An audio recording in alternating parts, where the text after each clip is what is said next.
6월 7일 방송을 시작하겠습니다. 오늘 코스피는 0.01 강보합. 계속 상승권에 있다가 장 마감하면서 상승분을 반납하면서 거의 보합권에서 끝났어요. 코스닥은 1.20. 자, 강한 상승의 흐름을 보였습니다. 그 섹터의 흐름은 에코프로 BM 4.85. 2차 전지 섹터가 다시 힘을 받고 있는 듯한 흐름이에요. 강한 상승 이후에 빠그러졌다가 다시 반등에 나오고 있습니다. 저는 이게 물론 고점 돌파가 나올 수도 있겠죠. 그러나 중요한 건 다시 자금이 이쪽으로 쏠리기보단 이게 떨어지면서 어느 정도 쉬어가는 구간이 기간 조정이 나오지 않을까. 그래야 악우가 맞다. 쉬는 동안에 반도체 섹터와 함께 제약 바이오주가 자금줄을 올 시기를 우리는 기다려야 됩니다. 제가 바라보는 국내 증시의 하반기 시황간이에요. 오늘 셀티움은 1.05, 헬스케어는 1.86, 제약은 2.29, 삼형제가 나란히 하락 마감하였습니다. 17만원에서 18만원대에서 현재 에너지가 응축하고 있죠. 지지부진한 흐름을 이어가고 있는데요. 하반기 어느 기준점인가 대형 모멘텀이 몰려 있습니다. 실적 기반 아래 대형 모멘텀이 몰리게 되면 자금은 어느 순간에 미친 듯이 들어올 수가 있다. 그리고 삼성전자와 SK하이닉스 좀 쉬고 있어요. 그동안에 강한 반등이 나왔죠. 삼성전자 0.98, SK하이닉스 0.64인데요. 국내 증시의 화면을 수급의 화면과 전반적인 흐름을 한눈에 살펴보시겠습니다. 먼저 삼성전자. 자, 그동안에 강하게 달렸다가 음봉에 2개 달렸죠. 얘도 조금은 쉬어줘야 되겠죠. SK하이닉스도 마찬가지예요. 강하게 반등 나오고 음봉이 달려나가고 있죠. 얘도 조금 쉬겠죠. 자, 그러면 2차전 섹터를 한번 봐볼게요. 에코프로 BM 대장이라고 보고 있는 제가 엄청난 거래량과 함께 미칠 듯한 상승, 대세 상승이었죠. 엄청난 국내 증시의 자금을 다 빨아들였습니다. 2차 전지 섹터에서. 그리고 한번 쭉 차익실현 물량이 나면서 부러졌죠. 자, 그리고 다시 한번 반등이 나오고 있어요. 요게 물론 고점에 돌파할 확률도 있겠죠. 그러나 요게 반등 나왔다가 한 타임 요렇게 쉬면서 기간 조정 나올 확률이 높다. 그리고 나서 다시 2차 전지 섹터가 실적 전반적으로 산업 섹터가 숫자가 다시 한번 폭발적으로 증가하면서 다시 물량을 소화하고 전고점 돌파가 나오겠죠. 단 그 전고점 돌파 이전에 한 타임은 쉬어줘야 되지 않나. 그쵸? 그래야 악우가 맞다. 거래량도 이전에 비해 조금은 없는 모습이죠. 중요한 건 외국인과 기관이 들어와야 됩니다. 에코프로 빔으로 보니까요. 한 달 기준 외국인이 기관이 좀 들어왔어요. 금융 투자에서. 외국인과 개인은 좀 팔았고요. 포스코 퓨처엠은 외국인과 기관이 들어왔습니다. 중요한 거는 전반적으로 한번 좀 볼게요. 삼성 SDI 얘도 좀 반등이 나왔죠. 쭉 빠그러졌다가 그리고 LG 에너지솔루션 마찬가지입니다. 빠그러졌다가 좀 반등이 나왔고요. 포스트큐비첸 방금 전에 보셨죠? 보셨나요? 상승하고 빠그러졌다가 다시 반등이 나와 있다. 요 상황입니다. 그래서 중요한 건 얘네 쪽으로 자금이 다시 미쳐지듯 몰리기보다는 한 타임 쉴 확률이 높다. 카카오와 네이버. 카카오는 거의 신방독이 멈춰 있습니다. 셀티움은 예전에도 좀 그랬죠. 셀티움은 이 과정을 2년 이상 거치다가 심장搏동이 아예 멈췄었죠. 최근에 계속해서 뭔가 바닥권에서 움직임이 포착되고 있다. 그러면서 떨어졌다가 살짝 반등해 있는 모습이죠. 요 상태예요. 그래서 제약바이오 섹터가 너무나 싸다. 그 중심에 셀티온이 있습니다. 저는 그게 하반기 기준점일 것 같아요. 그리고 자, 네이버도 거의 죽어 있죠. 제가 3대 성장 섹터는 다시 한번 정리합니다. 제약바이오, 그리고 2차 전지. 국내 증시에서는 하드웨어인 2차 전지가 주목을 받고 있지만 얘는 결국 자율주행차입니다. 가운데 공유장애 투자가 끼고요. 전반적으로 소프트웨어 혁명이 일어나는 거예요. 이 혁명의 중심에는 사실 네이버와 카카오가 있습니다. 4차 산업의 중심은 두 가지의 심장이 있어요. 인공지능과 블록체인이라는 심장이 있습니다. 5G를 기반으로 해서 전 세계는 다 연결됩니다. 요거는 IoT로 확장하겠죠. 사물 인터넷. 여기서 나오는 폭발적인 데이터가 필요하겠죠. 빅데이터. 그리고 이걸 먹어대는 이게 식량입니다. 지금 챗 GPT로 명명이 되고 있죠. 인공지능이 확장하겠죠. 하나의 심장, 인공지능의 심장이 하나가 있고요. 더불어 가상기기, VR, AR. 최근에 애플에서 MR기기가 출시가 되었죠. 삼성전자와 메타사, 오큘러스를 비롯해서 VR 기기와 메타버스가 확장할 수밖에 없습니다. 그게 시대의 패러다임이에요. 거기에 3D 프린터, 그리고 블록체인, 우주, 여러 가지 확장할 수가 있겠죠. 로봇과 자율주행차 다 일환이고요. 여기 중심은 블록체인이 심장입니다. 이 두 가지를 기반으로 확장이 될 거고요. 중요한 건 셀티오는 여기에 전 세계 고령화와 재정 적자로 인해서 커질 수밖에 없습니다. 셀트리온은 제 기준에서는 안전자산이에요.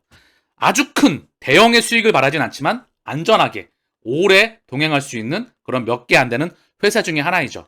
맵이 다 나와 있어요. 이미 조 단위로 커지는 회사이기 때문에 예전만큼의 강한 폭발력을 보일 수는 없겠죠. 그러나 안전하게 동행할 수 있는 회사입니다. 그 회사가 2년 이상 지금 바닥에서 기고 있고요. 다시 바닥에서 꿈틀꿈틀 대면서 올라갈 수 있는 시기를, 폭발할 수 있는 시기를, 1차 목표는 뭐라고 했죠? 전고점 돌파라고 했죠? 그 시기를 우리는 기다리고 있는 겁니다. 미국 사보험사 잇따라 내년 선호 제품에 휴미라 바이오시밀러 등재. 자, 과거 기사인데요. 작년 기사이지만 의미 있는 기사이다라고 하면서 낭만이핀님께서 자료를 남겨주셨어요. 자, 내용을 좀 보면은요. 유나이티드 헬스케어에 이어서 시그나가 동참하였다. 자, 시그나가 올해 나올 수 있다. 휴미라 바이오시밀러 내년 미국에서 열종 출시한다. 올해죠. 이 중 3개 회사가 저는 경쟁 싸움을 할 거라 생각을 해요. 오리지널, 그리고 삼바, 셀트리온. 이 중에 원가 경쟁력이 가장 뛰어난 건 유플라이마라고 판단이 됩니다. 시그마 언급을 지난번 낭만이핀께서 해주셨는데 만약에 시그마에 등재가 되거나 PBM사에 등재가 된다는 소식이 조만간 들려온다면 역대급 또한 모멘텀이 되겠죠. 유플라이마의 휴미라 점유율에 있어서 엄청난 숫자에 기여를 할 것으로 예상이 됩니다. 미국 시그나 파마시는 내년 처방직 선호 제품에 휴미라 바이오시밀러를 추가할 것이라고 밝힌 것 같아요. 그래서 여기 핵심이 나와 있는데요. 지난달에는 유나이티드 헬스케어의 PBM사인 옵텀 RX가 처방집에 최대 3개의 휴미라 바이오시밀러를 추가할 것이라고 발표했다. 이것 또한 언급이 되고 있죠. 저 또한 언급을 드렸었던 것 같은데요. 예전 방송을 통해서 유나이티드 헬스케어의 PBM사, 옵텀 RX, 그리고 시그나, 이 PBM사에 등재가 된다면 과연 유플라이마는 어느 정도의 속도를 낼 수 있을지. 셀트리온이 내년 7월 휴미라 바이오 출시를 준비 중이다. 충분히 기대가 될 만한 소식이 나오고 있을 거라 저는 생각을 합니다. 이와 더불어서 모두 힘든 시기이지만 차분히 우리의 때를 기다려 보아요. 주가 정상화 움직임은 우리가 기대하는 시점들에 시작되지 않고 갑자기 예상 밖의 시기에 놀랍게 그리고 기쁘게 시작될 수도 있다는 거 우린 다 알고 있잖아요. 저는 요즘 자주 넘어져요. 그리고 다시 일어나요. 우리 다 모두 힘내요. 낭만님께서 좋은 글을 남겨주셨고요. 자료와 함께 확신의 이유, 인생이 흐른다. 멘탈의 그런 자료와 함께 상당한 좋은 글을 남겨주고 계시죠. 자, 확신의 이유. 제가 끊임없이 언급드렸던 사실 셀트리온은 확신을 하죠. 사실 제 기준에서는 안전자산이다. 맵이 다 나와 있다. 시간의 차이가 좀 길어 보이지만 어느 순간 친다. 달리면 미친 듯이 달린다. 그 시기가 2023년도에 충분히 기대할 만 해볼 만하다. 저는 그리 생각을 합니다. 국내 증시의 자금줄이 갈 만한 데가 제약바이오 섹터. 그것도 추세적으로 주도주로 올 만한 흐름이 충분히 있다. 자, 그 소식이 계속 나오고 있다 생각을 하고요. 의약품 시장 조사기관 IQVIA에 따르면 램시마SC가 속한 TNF-알파 억제제 전 세계 시장 규모는 지난해 기준 약 76조 6천억 원이다. 약 76조. 이 중 미국 시장은 55조 7천억 원이다. 미국 내 램시마SC 주 타켓인 염증성 장질환 시장은 약 28조 5천억 원 규모이다. 자, 2038년까지 약 20년간의 진입장벽을 세웠죠. 그리고 셀트리온이 출원한 특허는 램시마SC뿐만 아니라 인플릭시마 P와 바이오시밀러 시장 진입을 방어할 수 있도록 구성된 장벽 특허로 제품 보호를 위한 선제적 방어라는 점에서 의미가 있다. 38년까지 말입니다. 130여 국의 특허를 냈고요. 램시마SC의 제형 개발과 생산, 투여법 등 이중 특허를 추가해놨다. 20년간 진입장벽을 쳐놨습니다. 자, 그래서 램시마SC는 인플릭시맛 20년간 독점 의약품, 신약 승인, 보험회사 의무적 선호 의약품 등재, 고가 의약품 판매 100만 원 이상, 램시마 레미케이드, 휴미라 엠브럴, 램시마 레미케이드, 램시마 SC, 휴미라 엠브럴 레미케이드 이 시장에 동시에 침투가 가능합니다. 고가 의약품 효과고요. 매출액과 영업이익 급등할 수 있고요. 헬스케어가 판매하고 셀트리온 제약 제조하고 매출 영업이익 급등한다. 삼형제 모두 매출과 영업이익 급등한다. 염증성 장질환 인플리시맙 치료 효과 좋다. 피하수사 제형으로 시장 가고 있다. 바이오시밀러 최초의 신약 램시마 SC. 시기의 문제 10조 가능하다. 큰 그림에서 말입니다. 조 단위를 꾸준히 캐시카우 창출할 것으로 보고 있습니다. 유플레마는 7월 1일 미국 출시합니다. 바이오시밀러 고농도 지용. 스텔라라 유럽 허가 신청했고 바이오시밀러 출시 선두권입니다. 이건 역시 가능성 충분히 선두권 예상한다. 램시마 SC 유플레마 스텔라라 5년에는 삼형제 매출 6조 못 갈까요? 자, 그래서 2023년 이후 대세 상승 들어갑니다. 아시겠죠? 병에는 장세가 없다. 병에는 불경기 없다. 병에는 시기가 없다. 모아 가세요. 유플라이마 우려에도 불구하고 기대되는 이유. 자, 램버스님께서 자료를 남겨주셨는데요. 셀트리온 주주들을 위해서 좋은 자료를 상당히 최근에 많이 남겨주고 계시거든요. 저한테 영상으로 댓글을 좀 남겨주셨는데 제가 좀 답이 늦었습니다. 네이버에 여기 보면 셀트리온 소액 주주 쉼터를 검색을 하시면은요. 여기 나와요. 밴드, 네이버 밴드가 나오는데요.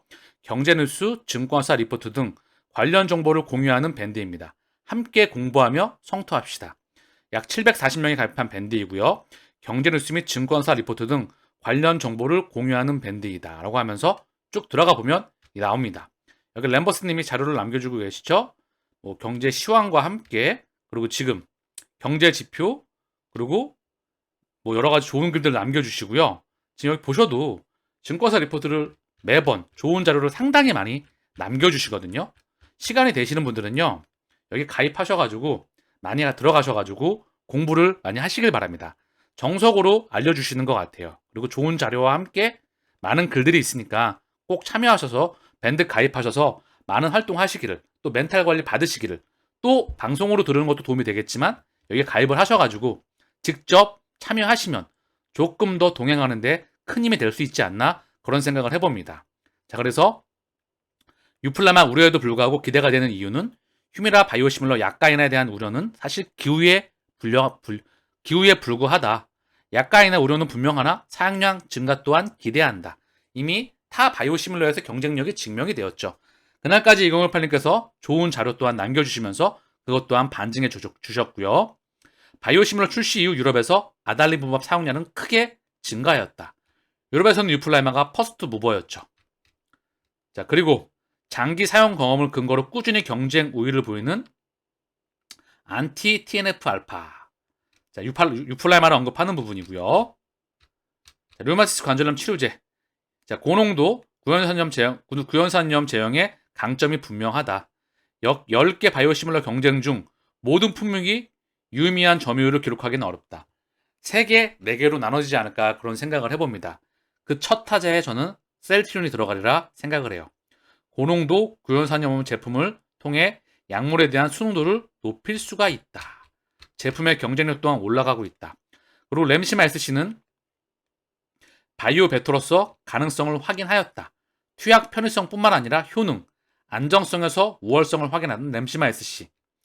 핵심 감점은 투약 편의성과 비용 절감이다. 그리고 정말 중요한 부분인데요. 투약 편의성뿐만 아니라 효능과 면역성성 개선을 확인하였다. 인플리시마 정맥보다 우월한 유효성, 효능을 보이는 램시마 SC. 효능이 뛰어난데 여기에 편의성까지 뛰어납니다. 그리고 환자의 삶을 획기적으로 개선을 시켜요. 램시마 정맥에서 램시마 피하로 오지 않을 이유가 없겠죠. 병원에 불편하게 가서 주사를 찔릴 필요도 없고요. 시간이 절약이 되고요. 또한 어디든지 공간에 대한 제약의 이동이 사라지게 됩니다. 이게 셀트리온의 국보급 심장의 대리라 저는 생각을 해요. 이 대형 모멘텀, 이게 올해 신약으로 허가를 받습니다. 국내 제약바이오스상 사상 최초이죠.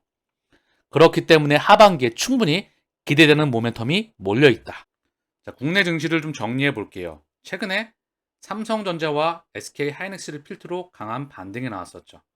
삼성전자와 SK하이닉스를 필두로 강한 반등이 나왔습니다.